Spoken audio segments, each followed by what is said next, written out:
Hello, in this video I'm going to show you how you can uninstall apps on your POCO F5 Pro.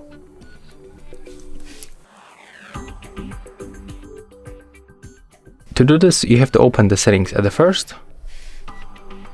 Next, you have to simply scroll down until you find apps.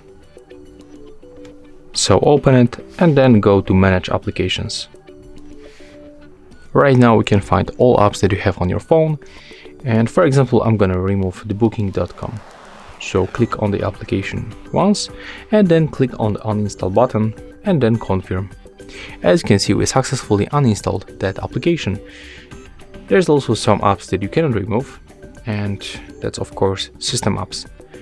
So for example, if you want to delete the gallery, as you can see, you cannot do this. You can only uninstall updates, but basically you cannot uninstall all application.